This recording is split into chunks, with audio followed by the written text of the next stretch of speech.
बच्चों, इस क्लास में हम लोग देखेंगे एक्सरसाइज 1.1 का क्वेश्चन नंबर 3 एनसीईआरटी की बुक का।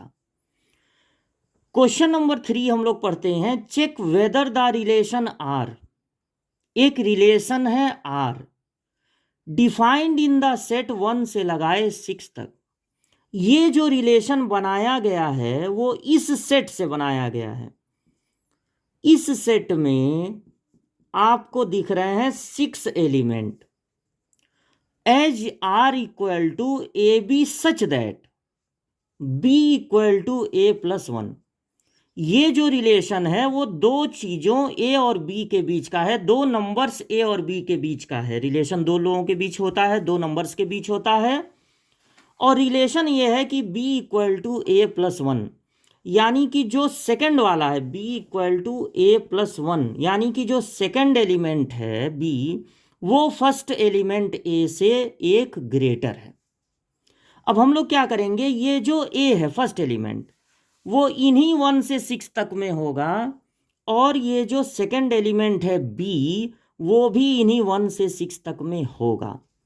तो चूंकि यहाँ पर एलिमेंट लिमिटेड हैं, बहुत कम है, इसलिए हम लोग यहाँ पर इस रिलेशन को ऑर्डर्ड पेयर के टर्म में लिखेंगे, एक सेट बनाकर लिखेंगे। कैसे? ए जो फर्स्ट एलिमेंट है वो हम लोग बारी बारी से 1, 2, 3, 4, 5, 6 ये सब लेंगे, और ये पता लगाएंगे कि जब a की वैल्यू 1 रखेंगे तो b की वैल्यू क्या मिलेगी, 1 + 1 2। a के प्लेस पे 2 रखने पे b की वैल्यू मिलने वाली है 3, 3 रखने पे 4, 4 रखने पे 5, 5 रखने पे 6।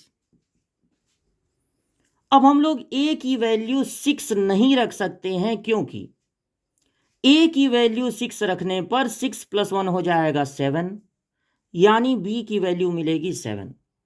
जबकि 7 इस सेट का एलिमेंट नहीं है। हमने आपको क्या बताया, ए भी इसी सेट में से होना चाहिए, बी भी इसी सेट में से होना चाहिए। दोनों के दोनों एलिमेंट जो रिलेशन में यूज हो रहे हैं वो इसी सेट में से होने चाहिए। तो जब हम अपने रिलेशन को लिखेंगे तो ऑर्डर्ड पेयर मिलेगा 1 2, 2 3, 3 4, 4 5 और 5 6। ये हमने अपने रिलेशन को लिख लिया। अब हमें पता लगाना है कि ये रिलेशन रिफ्लेक्सिव है कि नहीं, सिमेट्रिक है कि नहीं, ट्रांजिटिव है कि नहीं। तो जब हम ये पता लगाएंगे कि ये रिलेशन रिफ्लेक्सिव है कि नहीं, उसके बाद सिमेट्रिक,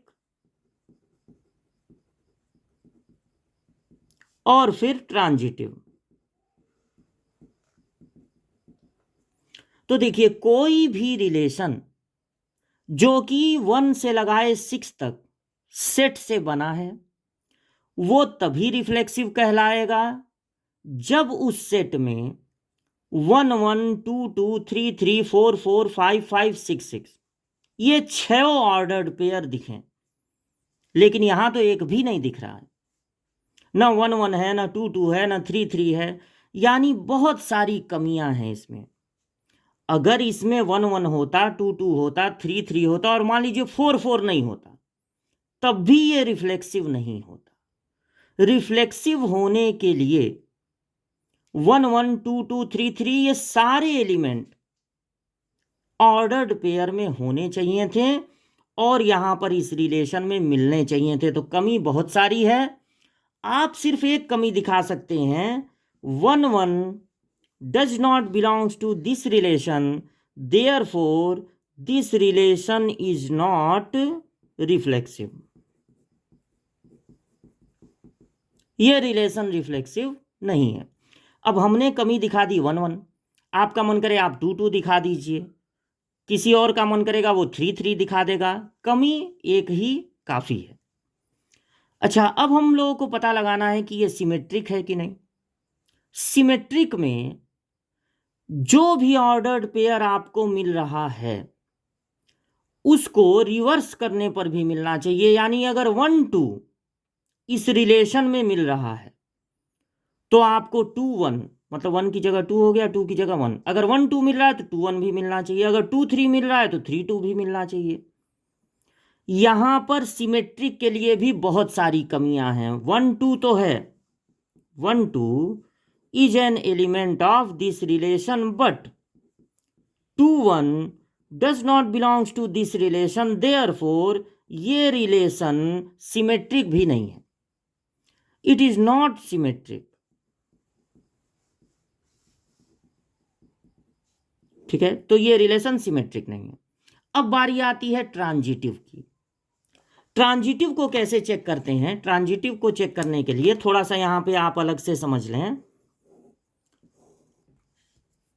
रिफ्लेक्सिव का मतलब है कि दोनों एलिमेंट जो सेम है वो बिलोंग्स टू आर होने चाहिए, रिलेशन में मिलने चाहिए। 1 1 भी मिलना चाहिए, 2 2 भी।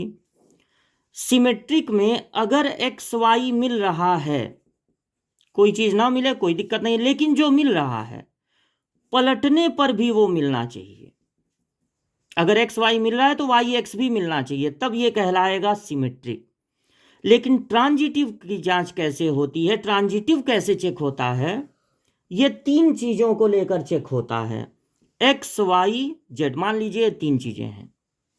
तो अगर एक्स वाई यहां मिल रहा है, वाई जेड यहां मिल रहा है, और वाई को छोड़ने पर, इग्नोर करने पर एक्स जेड भी मिले, तब कोई रिलेशन कहलाता है ट्रांजिटिव।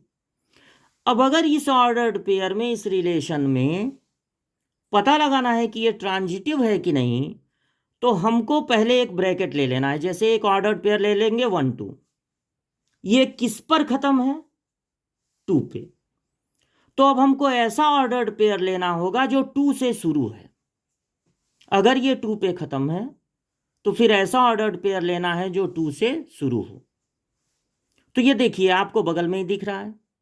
अब हम क्या करेंगे, इस 2 को छोड़ देंगे और जो बच रहा है 1 3, देखेंगे 1 3 इसमें है कि नहीं, और अगर नहीं है तो फिर ये रिलेशन ट्रांजिटिव नहीं है।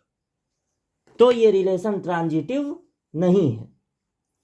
अच्छा, मान लीजिए कि 1 2 मिलता, 2 3 मिलता और 1 3 भी मिलता, तो ऐसा नहीं है कि हम वहीं पे डिक्लेयर कर देते कि ये ट्रांजिटिव है और कमी खोजते, और कमी खोजते कि भाई ये 2 3 है, 3 पे खत्म है, ये 3 4 है, 3 पे शुरू है।